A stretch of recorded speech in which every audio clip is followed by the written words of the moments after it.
اللهم صل على سيدنا محمد يا رب صل وسلم دائما ابدا على حبيبك. گناہ کرنے سے دنیا کے عذاب آنے کا بھی خطرہ ہوتا ہے. کئی بستیوں کو اللہ نے ہلاک کیا ہے.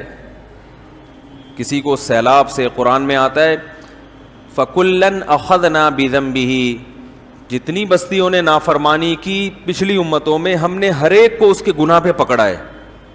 فَمِنْهُمْ مَنْ أَرْسَلْنَا عَلَيْهِ حَاصِبًا، فرمایا کچھ بستیاں ایسی تھیں جن پر ہم نے آسمان سے پتھروں کی بارش نازل کی.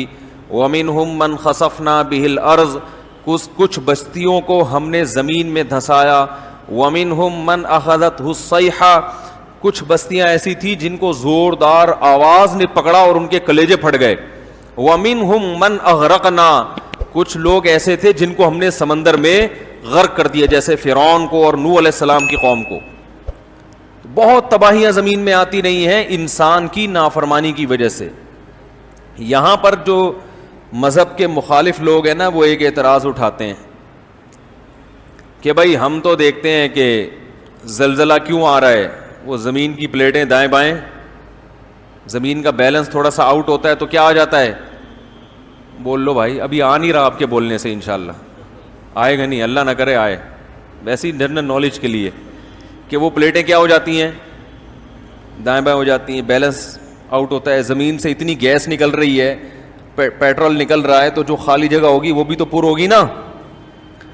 بھائی امتحان میں لکھا ہوتا ہے نا سوال میں فل ان دا بلینکس، خالی جگہ پر کریں. تو جیسے امتحان میں خالی جگہ کا پر کرنا ضروری ہے، تو زمین میں بھی جو جگہ خالی ہوگی نیچر اس جگہ کو پر کرے گی. تو جب پر کرے گی تو یہاں سے خالی تو سارا ڈائم کھڑا پڑ الٹ پلٹ ہو جاتا ہے سب. تو وہ کہتے ہیں جو زلزلے آتے ہیں یہ کوئی اللہ کی نافرمانی تھوڑی، تو ایک سائنٹیفک حقیقت ہے اس کی. اسی طرح سمندری طوفان سے اللہ ڈراتے ہیں، تو وہ کہتے ہیں سمندری طوفان کوئی قدرتی حادثہ تھوڑی ہے، یہ تو سائیکلون بنتا ہے، ہوائیں دائیں بائیں سے ہوتی ہیں تو ایک جگہ جا کے ٹکرا کے وہ موو ہونا شروع ہوتی ہیں. تو جب ہوائیں گھومتی ہیں تو سمندر کا میٹر بھی گھوم جاتا ہے. ظاہر ہے ہوا پانی کو چلاتی ہے نا، تو وہ سائیکلون بنتا ہے. وہ سمندر میں کوئی چھوٹا سائیکلون تو بنے گا نہیں، کیونکہ ہوا بہت ہوتی ہے. تو وہ جب بنتا ہے تو ہوتے ہوتے جب کنارے پر آئے گا تو کنارے پر جو بھی شہر آئے گا، جو بھی گاؤں آئے گا، جو بھی بستی آئے گی، وہ اس کو ہٹ، بولو بھائی، کرے گا. کہتے ہیں وہ تو ہٹ کرے گا، اس کا گناہوں سے کیا تعلق. کیا خیال ہے بھائی؟ اسی طرح سیلاب آ جاتے ہیں، اور وہ ایک دلیل یہ بھی دیتے ہیں کہ دیکھو زیادہ تر تو نیک لوگ ہی تباہ و برباد ہو رہے ہیں. جب یہ زلزلہ آیا تھا بالا کوٹ میں، تو بعض لوگوں سے ہم نے سنا کہ یار جتنے برائیاں دوسرے علاقوں میں ہو رہی ہیں وہ بالا کوٹ میں تو ہو نہیں رہی، وہ تو بیچارے گاؤں کے دیہات کے سیدھے سادے لوگ ہیں، وہ پورے تہس نہس ہو گئے، اور لاہور اور کراچی بچا ہوا ہے بھائی. تو اس طرح کی باتیں بھی لوگ کرتے ہیں. تو یہ بات خوب اچھی طرح سمجھ لیں کہ یہاں دو انتہائیں ہیں، دونوں طرف سے غلو ہے. ایک غلو تو یہ لبرل لوگوں کی طرف سے ہے، سیکولر لوگوں کی طرف سے ہے. وہ غلو یہ ہے کہ دنیا میں جو بھی آفت آ رہی ہے اس کی کوئی سائنٹیفک لاجک ہے، وہ قدرت کا عذاب نہیں ہے. اور ایک طرف غلو یہ بھی ہے کہ جو کچھ بھی ہو رہا ہے وہ اللہ کا عذاب ہی ہو رہا ہے. میں سمجھا پا رہا ہوں اپنی بات؟ میرا 5-6 سال پہلے بیان ہوا تھا زلزلے کیوں آتے ہیں، وہ آڈیو بیان تھا، وہ پتہ نہیں کدھر غائب ہو گیا. اس میں نے پورا اس پہ تفصیل سے بیان کیا تھا کہ دیکھیں ایک تو یہ حقیقت ہے کہ یہ جب زمین ہے نا، اللہ نے جو زمین بنائی ہے تو اس میں ایک نظام بنایا ہے. جیسے اللہ نے ہماری باڈی بنائی تو ہماری باڈی پہ جراثیم ہر وقت حملہ کرتے ہیں اور ہماری باڈی ہر وقت ان سے فائٹ کرتی ہے. یہ نیچرل ایک قدرت کا بنایا ہوا نظام ہے. کبھی کبھار وہ جراثیم ہم پہ غالب آ جاتے ہیں تو ہماری باڈی کیا ہو جاتی ہے؟ بیمار ہو جاتی ہے. بیمار ہوتی ہے تو اپنے آپ کو ٹھیک کرنے کی کوشش کرتی ہے، کبھی کوشش میں کامیاب اور کبھی ناکام، کبھی فالج بھی ہو جاتا ہے. تو یہ سب نیک لوگوں کے ساتھ بھی ہوتا ہے. کیا خیال ہے؟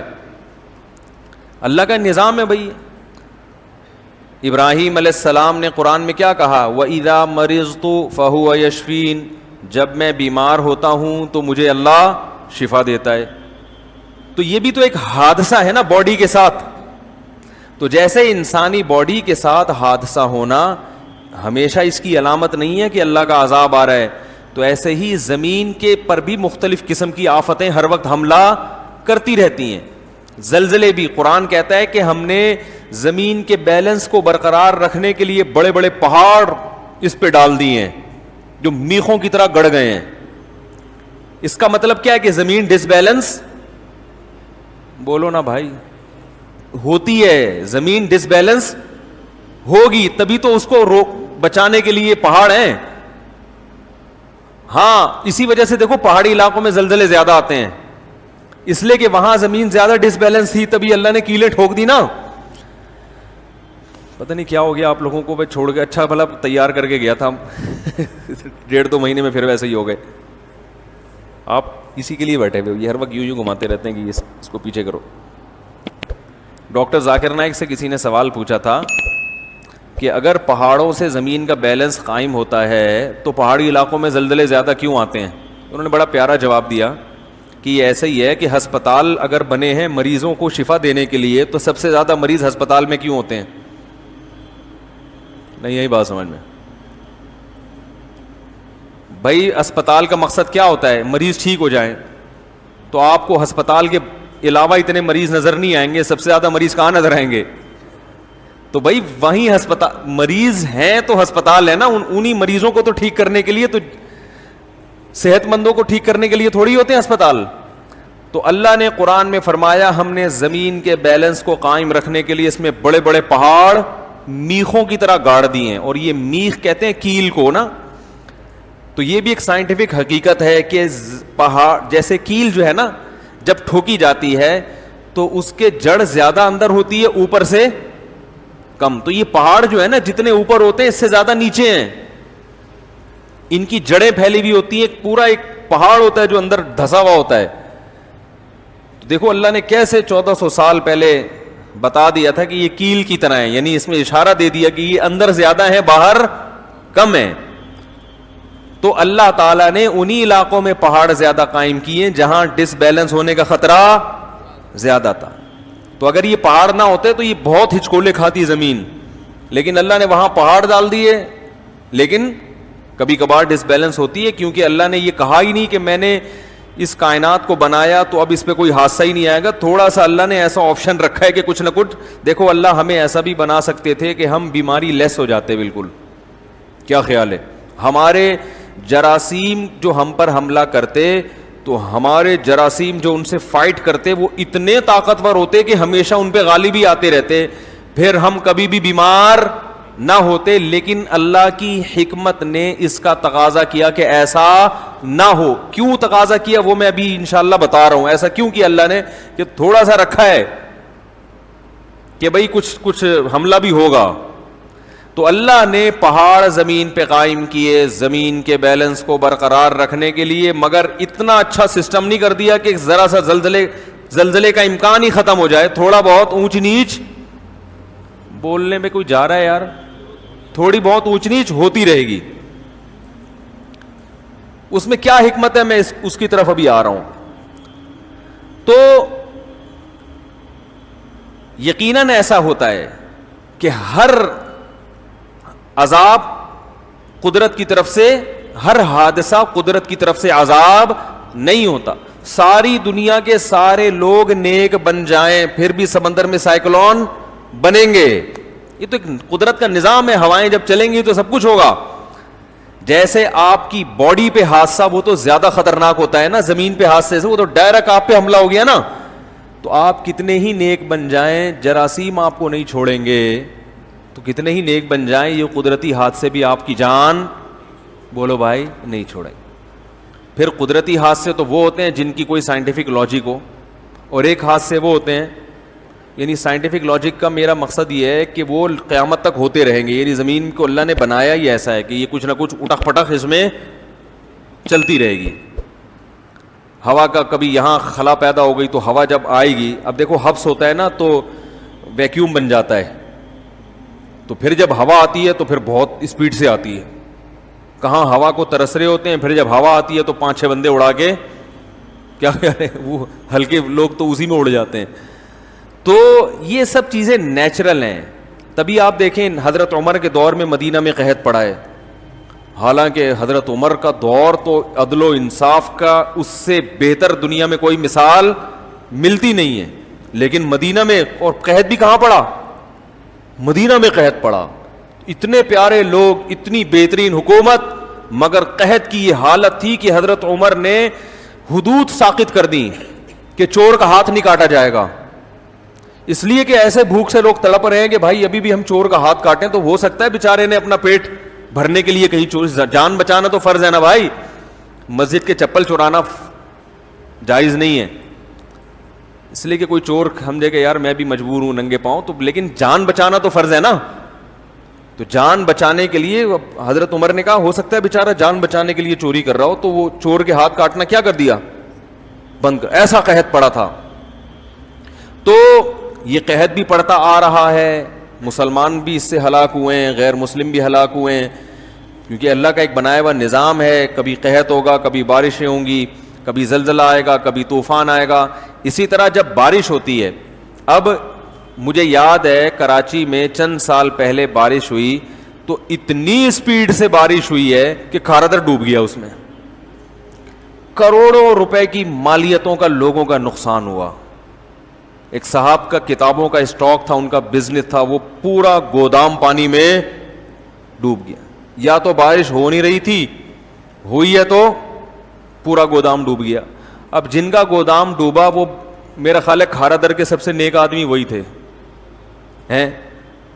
اب اس بارش کو اگر آپ کہو کہ یہ اللہ کا عذاب ہے, تو عذاب کیا گلشن اقبال والے کھارادر والوں سے زیادہ نیک ہیں کیا؟ گلشن والوں کو کچھ بھی نہیں ہوا, ہم ناظم آباد میں رہتے ہیں, ہمیں ابے کیا ہو گیا, کچھ بھی نہیں ہوا بول دو نا. ہم ناظم آباد میں رہتے ہیں, ہمیں کچھ بھی نہیں ہوا. کھارادر والے بیچارے ڈوب گئے, تو کیا وہ ہم زیادہ نیک ہیں ان سے؟ بھئی ایسی تو کوئی رپورٹ آج تک کسی کتاب میں نہیں پڑھی کہ حدیث میں آئے ہو کہ جو ایک زمانے میں کراچی آئے گا اس میں کھارادر کے لوگ زیادہ نیک ہوں گے, ناظم آباد کھارادر کے لوگ برے ہوں گے, ناظم آباد والے کیا ہوں گے اچھے. نہ کوئی ایسا کوئی ابھی تک کوئی رپورٹ سامنے آئی ہے کہ وہاں برائی زیادہ ہے. بھئی وہاں زیادہ ہے تو یہاں بھی زیادہ, وہاں نیکی ہے تو یہاں بھی نیکی. لیکن جب بارش ہوگی ڈوبے گا کون؟ کھارادر ڈوبے گا, مچھر کالونی ڈوب جائے گا. صحیح ہے. وجہ اس کی ہے کہ وہ نشیبی جگہ پہ ہے, اور فطرت کا قانون ہے کہ پانی ہمیشہ کہاں جاتا ہے بھائی نیچے جائے گا نا. تو جو پہاڑی پہ ہے وہ بچے گا, جو نیچے ہے وہ کیا ہوگا, وہ ڈوب جائے گا, لازمی ڈوبے گا. چاہے وہ تہجد, چاہے ان سب کے 4 مہینے لگے ہوئے ہوں, چاہے وہ چلے لگا کے آئے ہوں, چاہے وہ بہت نیک ہو. بارش یہ نہیں دیکھے گی بھائی تو تیرے چہرے پہ داڑھی ہے یا نہیں, پانی یہ دیکھے گا کہ تو نیچے رہتا ہے کہ اوپر رہتا ہے. آپ ابھی بینک کی بلڈنگ پہ چڑھ جاؤ, جتنی مرضی بارش برستی رہے کچھ نہیں ہونے والا آپ کو, لیکن نیچے کیسے اترو گے یہ ایک بڑا مسئلہ ہوگا. تو یہ جو ہے نا, تو کچھ مذہبی لوگوں نے بھی اس میں غلو کیا ہے. بعض لوگ خطیب ایسی تقریر کرتے ہیں جس سے یہ شو کرتے ہیں کہ ہمیشہ طوفان اور بارشیں وہ انسانوں کے بدعمالی کا نتیجہ ہوں گی. یہ بھی غلط ہے, اور یہ کہہ دینے کا کبھی بھی ایسا نہیں ہوتا, یہ بھی غلط ہے. عام طور پر تو یہ قدرت کا ایک فطرت کا قانون ہے کہ بارشیں برسیں گی, کبھی بے لگام بھی ہو جائیں گی, اور جب بے لگام بارشیں ہوں گی تو نشیبی علاقے ہمیشہ ڈوبیں گے اس میں. وہ اس لیے نہیں کہ وہ گنہگار ہیں, وہ اس لیے کہ تم نیچے رہتے کیوں ہو. تبھی یہ جو کچی آبادیاں ہیں, جو لوگ نشیبی جگہوں پہ رہتے ہیں, میں ان سے کہتا ہوں کہ بھائی دیکھو, اب بارشیں جب ہوتی ہیں نا تو ان کی جھوپڑیاں ٹوٹ جاتی ہیں, ذرا سی ہوا چلتی ہے ان کے خیمے اکھڑ جاتے ہیں. پھر لوگ کہتے ہیں یار دیکھو یہ بیچارے غریب لوگ, بارش تو اللہ کی رحمت ہے اور اس نے ان کے لیے عذاب بن کے آئی ہے. تو بھائی یہ ان کے لیے عذاب آپ کی اپنی حرکت کی وجہ سے بنی ہے, کہ جب آپ کو پتا ہے کہ بارشیں بھی ہو سکتی ہیں, تیز بھی ہو سکتی ہیں, ہلکی بھی ہو سکتی ہیں, اور 5-6 سال کے بعد کراچی میں بارشوں کا طوفان آتا ہے. ایک جھٹکا کراچی میں ہر چند سالوں کے بعد ایسا آتا ہے کہ وہ تباہی والی بارش ہوتی ہے. تو جب پتا ہے تو آپ کو خود بھی تو سوچنا چاہیے کہ نشیبی جگہ پہ بولو بھائی نہ رہیں, ہم ایسی جگہ پہ رہیں کہ اگر پانی آ گیا تو ہمیں کیا کرنا پڑے. یہ سب چیزیں پہلے سے انسان کو سوچ کے رکھنی چاہیے. اگر کوئی یہ سوچتا ہے کہ میں چونکہ بہت نیک ہوں تو بارش کا طوفان مجھے کچھ نہیں کرے گا, تو یہ بے وقوف ہونے کی علامت ہوگی. اللہ کسی کو بطور معجزے کے بچا لے تو ایک الگ بات ہے, لیکن اللہ کا قانون یہ نہیں ہے. طوفانوں میں, تو حادثوں میں بارشیں بھی ہیں, سیلاب بھی ہیں. اب جب سیلاب آئے گا تو دریا کے کنارے جو رہتا ہوگا وہ پہلے تباہ ہوگا, چاہے وہ 4 مہینے لگا کر آیا ہو تبلیغ میں, اور دوسرا نائٹ کلب میں رہتا ہوگا 24 گھنٹے, لیکن وہ دور رہتا ہوگا تو اس کی باری دیر سے آئے گی. نہیں آ رہی بات سمجھ میں؟ اب لوگ کہتے ہیں یہ بیچارہ تو اتنا نیک تھا, اس کا تو گھر ٹوٹ گیا. بھائی تو جب تو دریا کے پاس رہے گا اور تجھے پتا بھی ہے کہ ہر 5-6 سال کے بعد دریا میں طغیانی آئے گی, کبھی انڈیا ڈیم کھول دیتا ہے, کبھی بارش ہی زیادہ ہو جاتی ہے, تو یہ اللہ کا عذاب نہیں ہے, یہ تو ایک نیچرل ہے کہ جب دریا کبھی کبھار اوور لوڈ بھی ہوتے ہیں, تو یہ تو حکومت کی ذمہ داری ہے, عوام کی ذمہ داری ہے کہ جب اوور لوڈ ہوگا تو پہلے سے اس کا انتظام کرے. قرآن میں ہے نا خذوا حذرکم, اے ایمان والو اپنے بچاؤ کی تدبیر پہلے سے کر کے رکھو, ہے نا قرآن میں. اگر صرف نیک اعمال کافی ہوں انسان کو بچانے کے لیے تو پھر اللہ یہ کیوں کہتا کہ اپنے بچاؤ کی تدبیر پہلے سے کر کے رکھو؟ یہ کیوں کہتا اللہ تعالیٰ؟ اللہ کہتا بس نماز روزے میں لگ جاؤ, پھر بے شک برساتی نالے کے پاس گھر لے لو, میں تمہاری تہجد کی برکت سے تمہیں بچا لوں گا. مفتی طارق مسعود صاحب کے بیانات سننے کے لیے youtube.com/مفتی طارق مسعود کو سبسکرائب کریں.